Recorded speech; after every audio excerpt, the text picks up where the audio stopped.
Bonjour et bienvenue dans ce nouveau numéro d'Effervescence, votre magazine culturel sur la Vendée. Au programme de cette émission, un retour sur la convention du vinyle Can You Dig It qui avait lieu au KM le 16 novembre où de nombreux passionnés du vinyle se sont réunis. Ensuite, zoom sur un tournage qui a eu lieu au château de la Bijoire à côté des Sables d'Olonne.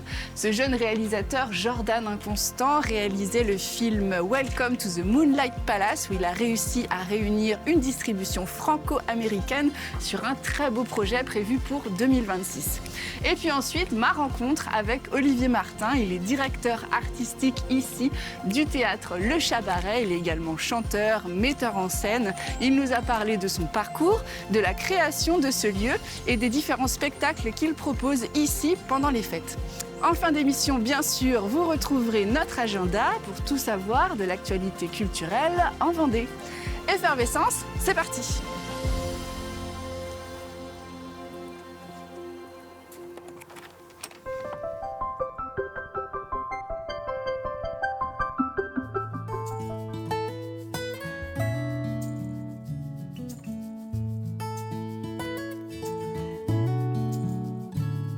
Retour sur la convention du vinyle Can You Dig It qui a eu lieu le 16 novembre au KM. Des passionnés du vinyle se sont rencontrés avec des vinyles à prix réduit. Florent Wozniak, notre journaliste, s'est glissé au milieu de cet événement. À l'heure où la musique se consomme en ligne, le vinyle continue de faire de la résistance. Et dimanche 16 novembre, les passionnés étaient au rendez-vous. Très tôt, des chineurs se sont pressés au KM pour cette deuxième édition de la convention du disque Can You Dig It. Professionnels, amateurs ou simples curieux, ici tout le monde fouille, écoute et espère trouver la pépite. L'idée, c'est aussi d'être généraliste pour que chacun, puisque chacun a des goûts différents, que chacun puisse s'y retrouver. Et notamment au niveau des tarifs, puisqu'on entend souvent cette plainte, oui, le disque c'est de plus en plus cher, ce qui est vrai. Et pour répondre à ça, on a décidé pour la deuxième année, là, dans le club, la pièce où nous nous situons, de faire une pièce où les disques sont à 5 € maximum. Donc il y a des disques à 2 €, des disques à 5 €, et dans lesquels les gens peuvent chiner. Et voilà, ça permet une offre accessible financièrement, ce qui est plutôt très intéressant, avec des articles de qualité. Donc ça, c'est plutôt cool. Et au-delà de la musique, le vinyle séduit toujours par sa matérialité et ce contact réel. Un support qui dure, qui se garde et qui continue clairement de plaire. Ce qui m'intéresse, c'est que les gens découvrent. Donc découvrent de la musique, n'aillent pas que sur les artistes mainstream ou ce qu'on appelle les headliners, les têtes d'affiche. Moi, ce qui m'intéresse, c'est que les gens écoutent de la musique et viennent voir du live, évidemment. Mais bon, ça passe par l'écoute. Quand j'ai eu 13 ans et demi, je me suis acheté mon premier vinyle et j'étais très content, en tout cas, de pouvoir voir le concert, l'artiste derrière. Et donc là, on a les passionnés, on a aussi les curieux, on a les mélomanes, on a les gens qui se promènent le dimanche. Donc moi, ce qui m'intéresse, c'est qu'aujourd'hui, il y a des gens qui découvrent peut-être le KM et qui se disent, tiens, on va regarder la programmation et on viendrait bien voir un concert ici parce que la salle est magnifique. Années 80, rock ou électro, dans les bacs, il y en avait pour tous les goûts.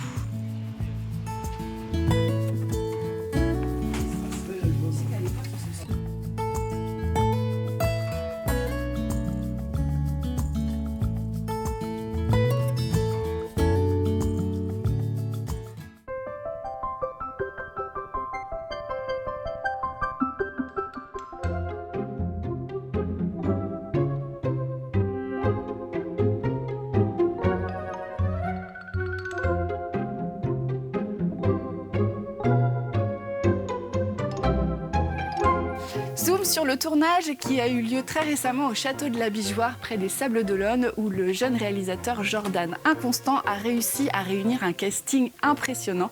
Des acteurs américains ont traversé l'océan Atlantique pour rejoindre le projet, à découvrir tout de suite.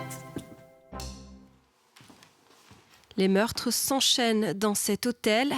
Welcome to the Moonlight Palace, c'est une histoire digne d'un polar qui propose une réinterprétation moderne et fantastique du Cluedo. C'est intéressant parce que ça permet de maintenir son rôle. Est-ce qu'on finalement on est complice, pas complice? Parce que bien sûr, je ne vais pas spoiler le tournage. En termes d'acting notamment, où là, c'est de garder un sang-froid, d'avoir une relation avec son père qui, par moments, elle peut paraître complice et à d'autres moments, là, qu'on prend sa distance. Et est-ce que les intentions sont toujours bonnes? Est-ce qu'elles sont mauvaises? Bref, en fait, on véhicule plein de pensées émotionnelles, plein de personnages, tout en restant une seule identité, enfin en tout cas d'apparence pour le film. Jordan Inconstant, le réalisateur a choisi le château de la Bijoire près des Sables d'Olonne, une bâtisse du 19e siècle et qui donne autant le ton au film que les costumes et le caractère des personnages. Des acteurs américains ont traversé l'Atlantique pour participer au tournage. L'avantage, c'est qu'on a vraiment un brassage. Comme c'est censé être dans un hôtel de luxe, il n'y a pas que des Français. Il y a des Américains, il y a d'autres...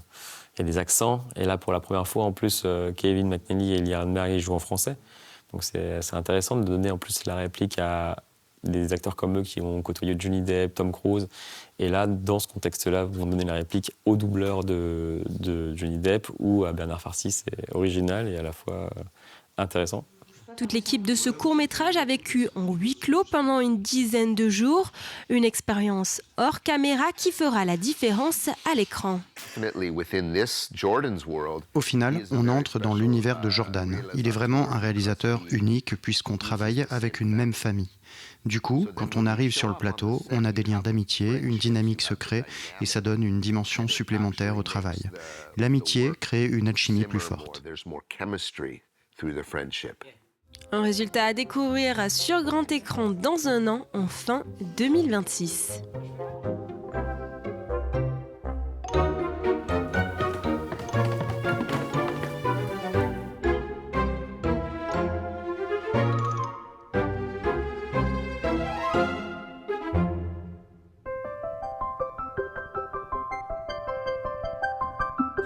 Olivier Martin, bonjour. Bonjour.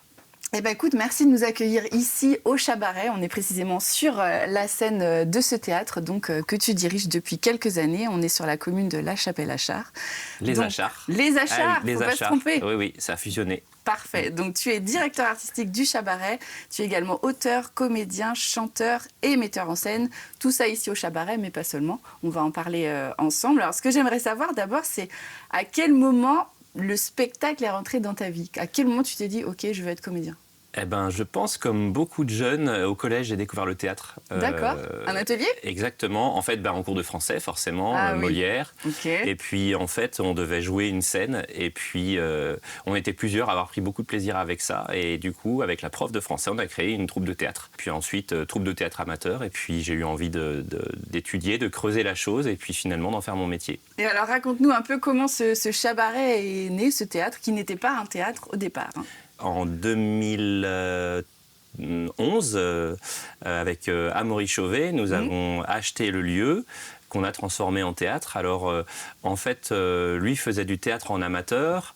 Moi, je mettais en scène les troupes de théâtre. On s'est rencontrés comme ça. J'étais déjà professionnel depuis quelques années, c'est-à-dire que je chante aussi. Et puis après, j'ai écrit des comédies musicales avec une troupe amateur que je mettais en scène et qui donc chantait ou jouait. Et puis, parallèlement à ça, j'ai mis en scène des troupes de théâtre amateurs. Donc, j'avais le groupe de comédie musicale, le groupe de théâtre. Les groupes de théâtre, ça s'est multiplié. Et finalement, j'étais plus beaucoup sur scène. Et ça me manquait beaucoup. Et je me suis dit, il faut que je crée une troupe. J'ai demandé à différents comédiens des troupes amateurs que je trouvais particulièrement doués s'ils avaient envie de faire un projet en parallèle. C'était le Tour du monde en 80 jours, donc le premier succès du Chabaret. Et en fait, ça s'est tellement développé que ça s'est professionnalisé. Et puis après, il y a eu l'idée de trouver un lieu pour pouvoir justement créer ses propres spectacles. Le hasard a fait qu'il y a eu une journée porte ouverte sur cette ancienne école qui était à vendre. On l'a visité et coup de cœur parce que finalement bien placé entre les sables et la roche, bel espace et puis déjà une scène parce qu'en fait, il faisait des spectacles pour les enfants, pour les envoyer en vacances. Ah d'accord. Voilà. Donc nous, on a doublé la surface de scène, mais il y avait déjà une petite scène ici. Et alors, est-ce que c'est un projet pour lequel la commune, voilà, peut-être le département t'ont aidé? Comment il a été accueilli, ce projet? Pas du tout. Pas du tout. Alors, on n'a pas cherché à l'être, attention. D'accord. Quand il y a un lieu comme ça à vendre, il est proposé d'abord souvent aux mairies. La municipalité n'en a pas voulu parce qu'à l'époque, elle s'est dit on ne sait pas trop ce qu'on va pouvoir en faire nous. Et finalement, le projet, ils se sont dit ah ouais. Mais bon, faut être honnête, ils trouvaient ça un petit peu fou. Ouais, en c'était disant, très ambitieux. Mais vraiment, ils vont faire ça ici. Bon. Donc 2 ans après, 2 ans de travaux avec la famille et les amis. Ouais. Et quand on est inauguré et que le maire de l'époque est venu, il était agréablement surpris et il m'a dit « Je ne pensais pas qu'on pourrait faire ça ici ». Donc ça, c'était déjà un pari un gagné. beau compliment et un premier pari gagné. Voilà. Alors justement, raconte-nous un petit peu, quel est le registre ici du Chabaret, quel type de pièces? Parce que c'est toi qui fais la programmation. Alors comment ça se passe ça? Qu'est-ce que tu choisis? Quelle est ta volonté dans l'éclectisme que tu proposes? En fait, je lis beaucoup, donc je commande beaucoup de pièces dans les librairies spécialisées, librairies théâtrales. Je sélectionne en fonction de ce qui peut être joué ici. Donc on a une scène qui fait à peu près 30 mètres carrés. On a beaucoup de pièces de troupe, entre 4 et 6 personnes en moyenne. Même si des fois on peut déborder un peu, en avoir un peu plus. Et donc je lis et je sélectionne environ 80% de comédie. Et les 20% restants, ça peut être policier, drame. On a fait Oscar Adam Rose d'Eric Emmanuel Schmitt, par exemple. En policier, on a fait Le Cercle de Whitechapel. Et puis on a fait aussi Piège pour un homme seul. Et puis de la comédie, donc de troupe, avec une envie de varier les plaisirs dans l'humour. 80% de comédie, mais pas 80 fois la même comédie, enfin pas 80%. Ouais. Et alors c'est le public, on peut dire qu'il est quand même assez fidèle aussi au Chabaret, ça fonctionne bien. Comment tu expliques ce retour, cette fidélité du public qui vous suit depuis longtemps maintenant? C'est la 13e saison, donc je crois comme tout le monde, il a fallu 3-4 ans pour se faire bien connaître et puis avoir d'autres personnes que nos amis dans la salle. Et nos parents. Voilà, et nos parents, et nos cousins, et tout ça. Mais oui, on a cette chance-là que les gens nous suivent, on a des abonnements et on a beaucoup d'abonnés. La salle fait 98 places et je crois qu'on est à 250 abonnés, donc 2 salles et demie d'abonnés, c'est pas mal déjà. C'est énorme. On avait avant Covid déjà un super taux de remplissage. Évidemment, après on a connu aussi l'après-Covid. Voilà, pas le retour à zéro, mais en tout cas un nouveau démarrage. Et puis c'est reparti très fort. Parce que là, on est quand même dans du 90% de remplissage. Donc ce qui est fantastique, quoi. Ce qui est fantastique. Vraiment fantastique. Alors, donc on remercie les gens qui nous suivent et qui nous font confiance. Ah bah oui, c'est l'occasion là. Voilà, franchement. Alors raconte-nous un petit peu qu'est-ce qui se prépare là en ce moment. Là, on est sur scène, on est dans un décor. C'est bientôt les fêtes. Donc qu'est-ce qui se trame au Chabaret? On a choisi une pièce d'hiver, de froid, on va dire, puisque c'est Hibernatus. On parle beaucoup de cryogénisation en ce moment, avec des gens qui se font congeler et puis qu'on réveille, qui espèrent être réveillés dans 30 ou 40 ans. Plus tard, Là, Hibernatus, les gens connaissent peut-être le film avec De Funès, mais c'était avant tout une pièce de théâtre. Elle a été remixée, on va dire réactualisée un peu par Eric Emmanuel Schmitt. On n'imaginait pas forcément dans ce répertoire, bien qu'il ait écrit des comédies récemment. Et c'est cette adaptation-là que tu as choisie? Et c'est cette adaptation-là qu'on va faire. Et donc, il y a 2 décors. Là, en fait, on ne voit qu'un décor, puisque Hibernatus, c'est un homme qui a été congelé par hasard. Il a eu un accident au pôle Nord, il est tombé dans la glace. Et 100 ans après, une équipe d'explorateurs qui faisait des recherches sur le bateau qui s'était perdu et qui transportait cet homme en 1914, va découvrir l'Hiberné. Voilà, et se dit, si on le décongelait, bien sûr, mais attention, allons-y progressivement, etc. Et peut-être qu'il va retourner à la vie, qui sait? Il retourne à la vie. C'est très amusant. Pas mal de comédiens? 7 comédiens, donc c'est rare beaucoup. Au Chabaret, grosse distribution. Et donc ça se joue ça se joue... Là, bientôt, là? Oui, on commence donc là, en début du mois de décembre, jusqu'au 28 décembre.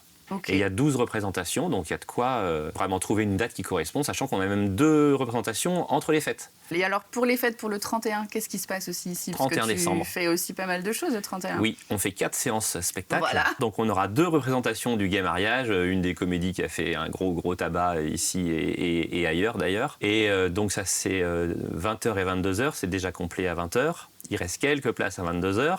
Et puis on fait, à 16h, on fait une pièce, pour le coup, assez café-théâtre qui s'appelle « J'adore l'amour, j'aimerais bien le refaire un jour », qui est très très drôle. Et à 18h, on fait l'opposé du contraire, qu'on a fait ici au mois de novembre, qui est une pièce très chouette, très bien écrite. C'est la rencontre entre un peintre et un philosophe. Et c'est à la fois drôle et intelligent, et c'est vraiment un super moment à passer. Qu'est-ce que tu dirais à une personne qui ne connaît pas encore le Chabaret et qui aimerait le découvrir? Est-ce que tu as un spectacle en particulier à lui conseiller sur la prochaine saison peut-être? Je serais déjà triste pour cette personne qu'elle ne l'ait pas connue plus tôt, parce que vraiment elle a manqué des moments de fou rire, des moments d'émotion. Il y a encore des Vendéens qui connaissent sûrement pas le Chabaret. Exactement. Eh ben, je lui dirais que c'est assez varié, parce qu'on disait il y a de la comédie, il y a du concert. Donc on a fait Chaudassin, on a fait les Michel, tous les Michel célèbres. C'est vrai qu'on n'en a pas parlé, mais il y a énormément de spectacles de chansons que tu fais. On va faire les Serge cette année. Ah oui, alors quel Serge? Serge Lama, Serge Reggiani, voilà. Serge Gainsbourg.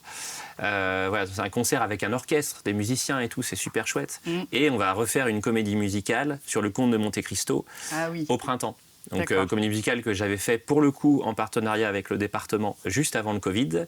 Bon, on était 20 sur scène, c'est moi pour le coup qui avait écrit ça. J'ai réécrit pour qu'on soit 5 plus le pianiste et on va le faire ici. Donc leur dire qu'il y a du choix. Et qu'ils devraient trouver de quoi passer des bons moments. Et il y a aussi des spectacles pour enfants. On n'en a pas parlé parce que je crois qu'ils sont complets là pour les fêtes. Il y a aussi vraiment toute une programmation axée vraiment pour les enfants sur l'année. Oui, on redémarre depuis 3-4 ans. On a un petit festival au mois d'octobre sur un week-end où on fait des spectacles pour la famille. Et à partir de la saison prochaine, on envisage vraiment de développer davantage, parce qu'on nous l'a demandé, parce que ça marche bien, les spectacles à la fois pour les enfants et pour la famille. Voilà. Donc il y en a pour tous les âges, pour tous les goûts, n'hésitez pas. Surtout que le Chabaret, je précise, est quand même aujourd'hui le seul théâtre indépendant ouvert à l'année, tout public. Et puis le premier théâtre toute programmation confondue en nombre de représentations, puisqu'on a plus de 100 représentations ici même et à peu près autant en tournée. Merci beaucoup Olivier de cette discussion. Merci beaucoup à toi. Et puis à bientôt à tout le monde au Chabaret et puis une bonne fin d'année avec des beaux spectacles en perspective. Merci beaucoup. À bientôt. À bientôt.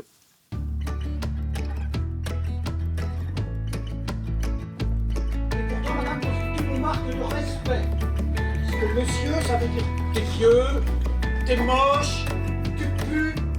Vous avez de la chance en Vendée, pendant les fêtes, de nombreux spectacles vous sont proposés. Cette semaine, un ciné-concert, du gospel, un spectacle immersif à la Chaboterie. C'est tout de suite dans votre agenda.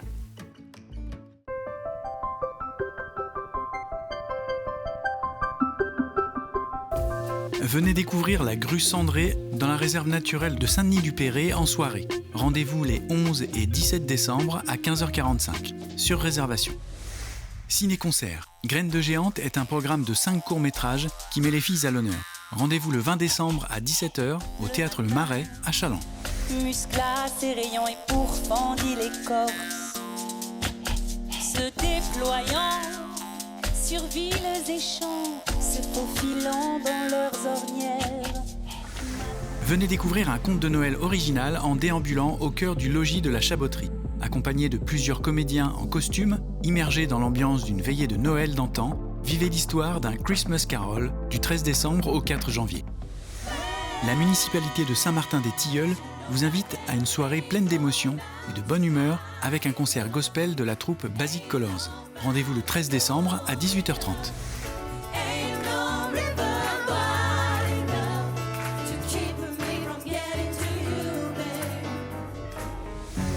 Le train du Père Noël. Montez à bord de l'autorail pour un voyage féerique où chaque instant émerveille petits et grands. Réservez vite vos places et laissez la magie de Noël vous transporter. Du 13 au 21 décembre.